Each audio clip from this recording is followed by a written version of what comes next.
Yes, welcome everyone to probably a game that's going to bring you all lots of great memories.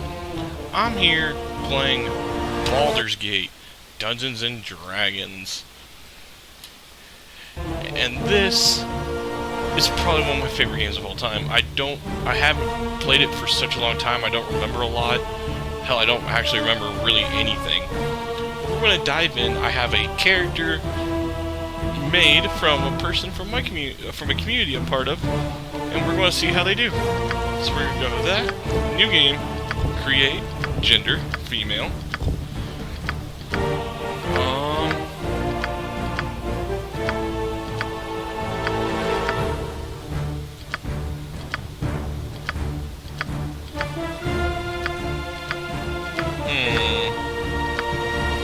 That works for what I'm doing. She wants to be a half-elf. She's going to be a bard and a jester, because, you know, jesters are awesome. Alignment, neutral good. These believe that balance of force is important, but the concerns of the Longcast do not moderate the need for good. Since the universe is vast and can animate creatures striving for different goals, a determined pursuit of good will not upset the balance. It may even maintain it. If fostering good means supporting organized society, then that's what must be done. If good can only come through the overflow of existing social orders, so be it. Social structure itself has no innate value to them. A baron who violates the orders of his king to destroy something he sees as evil is an example of a neutral good character. So basically, they want to do good, but they're going to be a little bit more neutral about it, i.e., you know, someone says them to do something, they'll just do something else. Basically, they look out for themselves,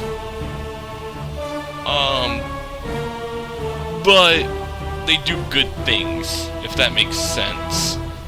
Unlike lawful neutral, everything is,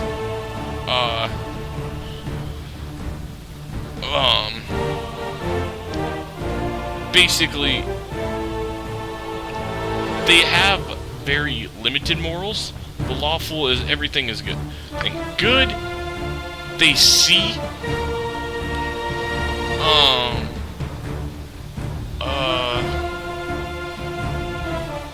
supporting stuff, but it's not going to be like lawful where they have to. They might, you know, not decide to kill something evil just because, you know, good and evil have to be balanced. So, we're going to go along with that. Alright. 81's good. I want ooh. Okay. Let's see if we can get better than 84 here in a minute. Oh, I just went faster than 86. Damn it. 87. That's a good roll. I know it seems a little gamey, but I do this a bit just to see what I can pop with at the start.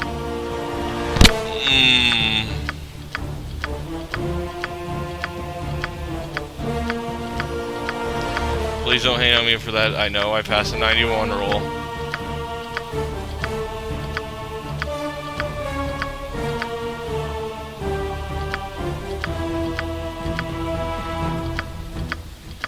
'88's still pretty good. I want to see if I can get a 90 though. 86.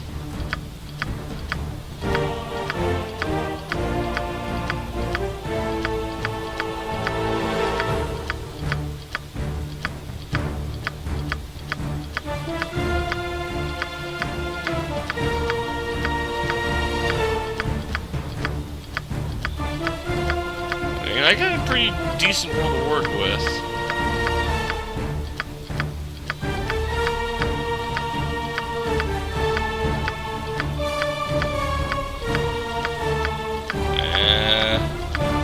Let's get 10 more rerolls. 1, 2, 3, 4, 5, 6, 7, 8, 9, 10. Okay, so we're going to go with the 88. Now, being a bard, the bard's gonna play a little different. She's gonna be a frontline fighter bard. So, she's gonna cast spells too.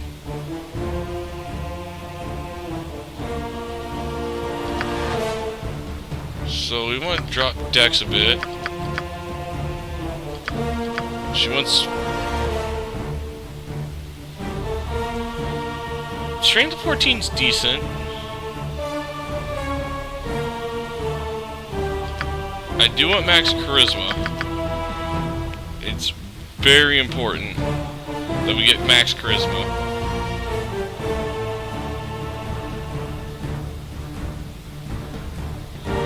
$14 con's good.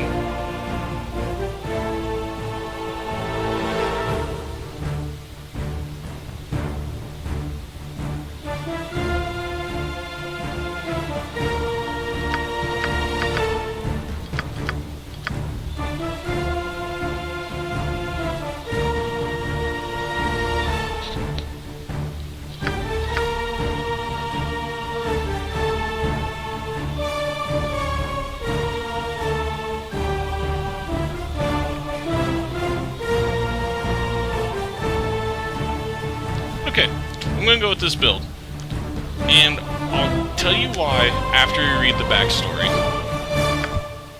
So skills. She's gonna be using a warhammer and the single weapon style.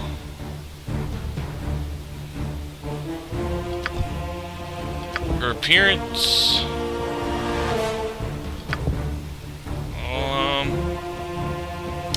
I'm gonna look something over.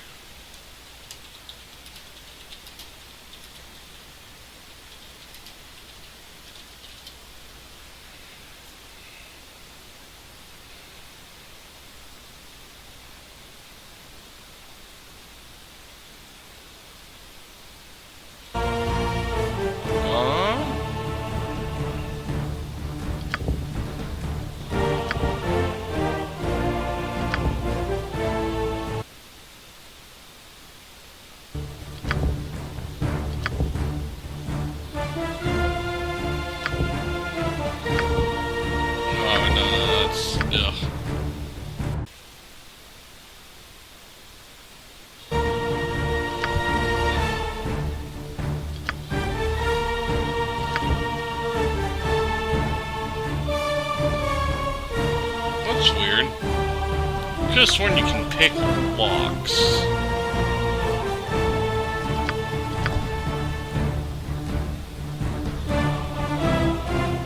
Oh, pick pockets. Okay, never mind. I'm being stupid. Ignore me.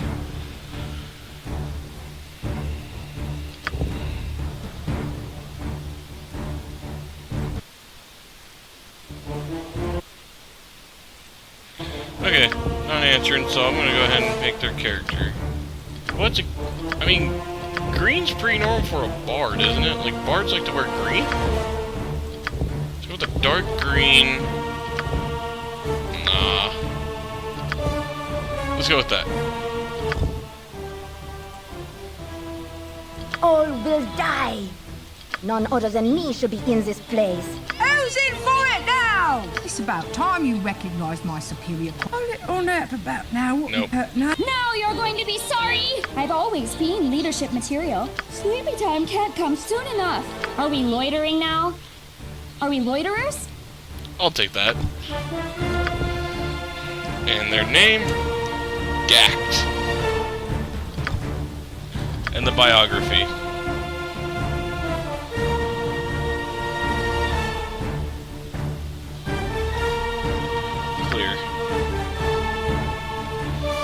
So, the biography to this character. Vieli, or Gackt, as I'm gonna put this in, hold on. It's weird.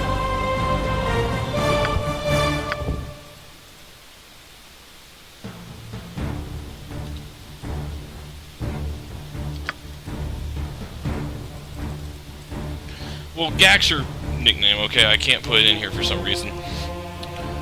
Vieli hails from industrious town of glassblowers and metalsmiths. Although, and for some reason, because it's not scrolling, I'll have to go to my notepad to read this for you.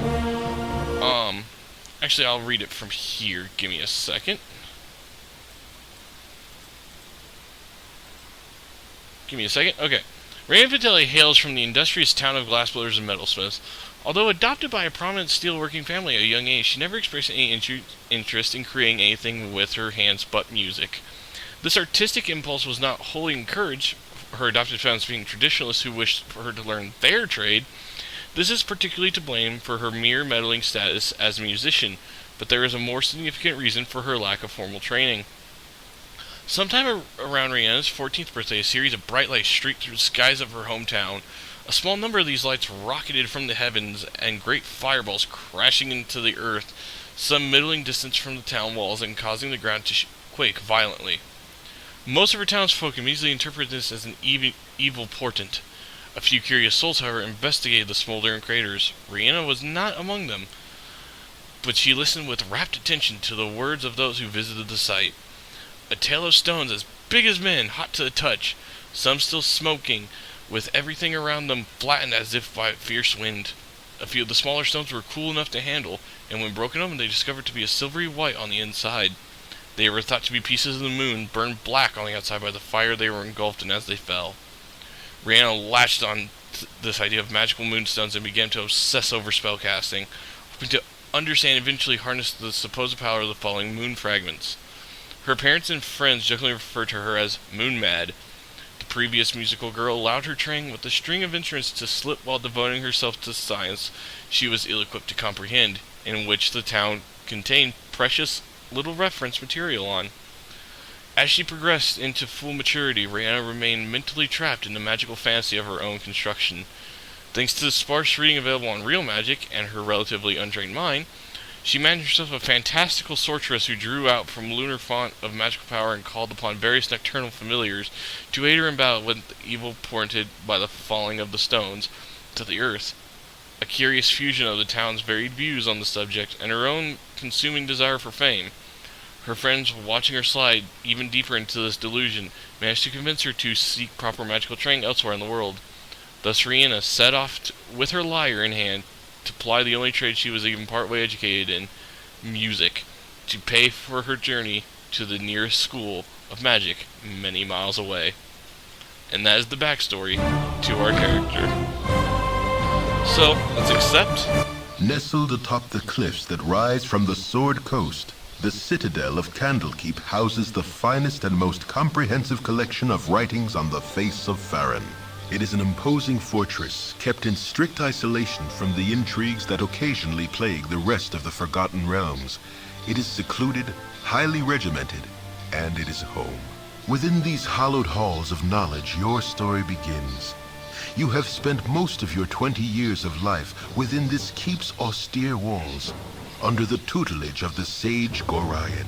Acting as your father, he has raised you on 1,000 tales of heroes and monsters, lovers and infidels, battles and tragedies. However, one story was always left untold, that of your true heritage.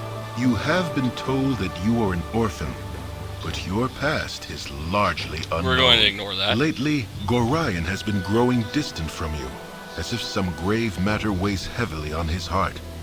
You have asked about his concerns as gently as possible, but your queries have been in vain. Your sole comfort is the knowledge that he is a wise man, and you know he will tell you when the time is right. Nonetheless, his silence is troubling, and you cannot help but feel that something is terribly wrong. Today, Gorion has appeared more agitated than ever, and now he has uncharacteristically interrupted your chores in the middle of the day, imparting hurried instructions for you to equip yourself for travel. He has handed you what gold he can spare, but given no clue as to why.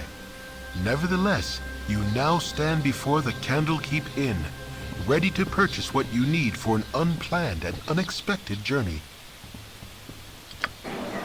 Okay, so we're in the game. We get a quarterstaff, It's in the bag. and If we're you're sure that's what you want. going to do this. My hotel's as clean as an elven arse.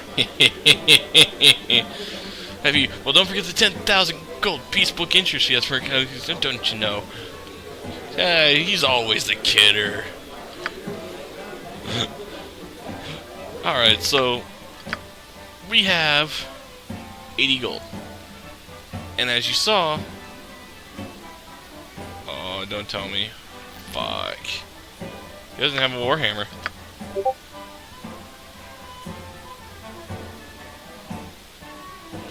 Now we can use any weapon in here. But warhammers are the only ones we're proficient. Oh wait, nope, there it is. Never mind. Buy a warhammer. I can wear up to chainmail, but I don't have quite the GP for that yet. And I can't use shields. Nope, I can use a buckler. Oh, nah.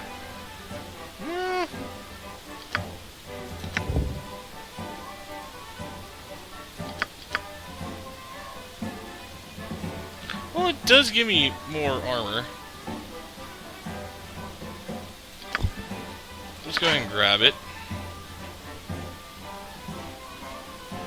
And then we're going to fall back on a Morningstar as a secondary later on down the road. We can't wear a helmet, but that's okay.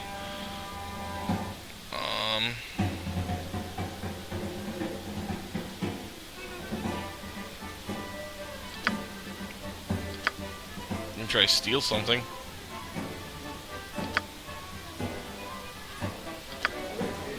Alright, let me save it right here real quick.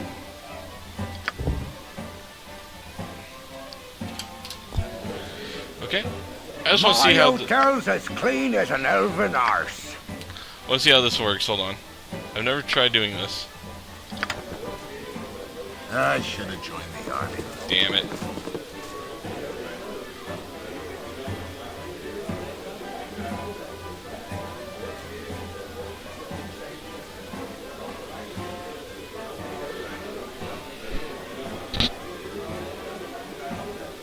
Okay, that's... Okay. I just wanted to see what would happen. I've actually... Oh, that's the wrong game. That's my main game I play. Okay. It's in the bag. So. Let's pick pockets. Oh, Jesus.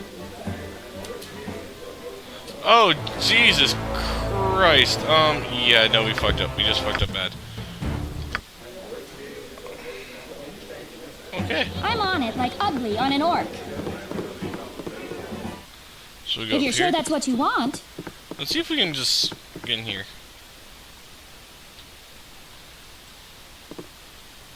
Okay, so we can't do anything here. So I need gold pieces, so we're going to go ahead and just raid what we can. Can't do anything there. So can't pick locks. Can't pick lock. Now there is a star sapphire which sells for 1,000 GP in this chest there, but I can't do anything here.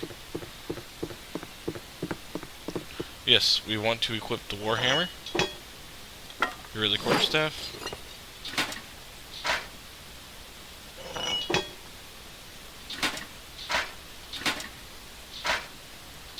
Oh, that's right. Our fighting style, we can't have our, why is our hit points so low? She had really good, I guess hit points are based off class now. I'm on it like ugly on an orc. I'm on it like ugly on an orc.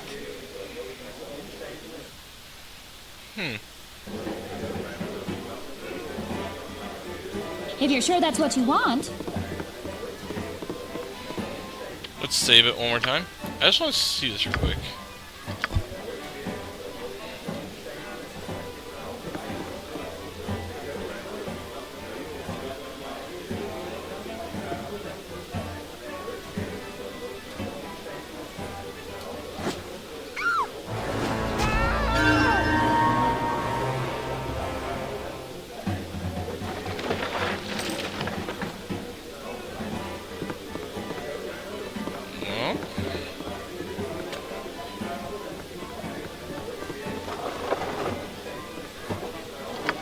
Well, A pleasure to meet a socially acceptable person such as yourself.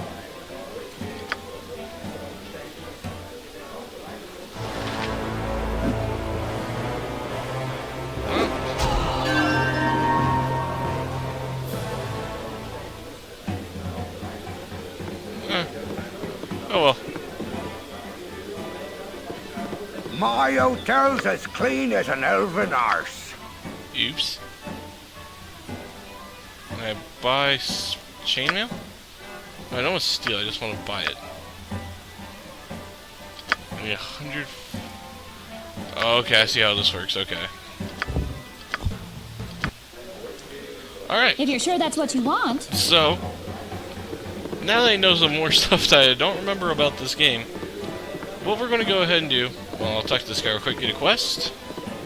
It's hard to find decent folk back within the Hall of nowadays. Hall of Cankeep.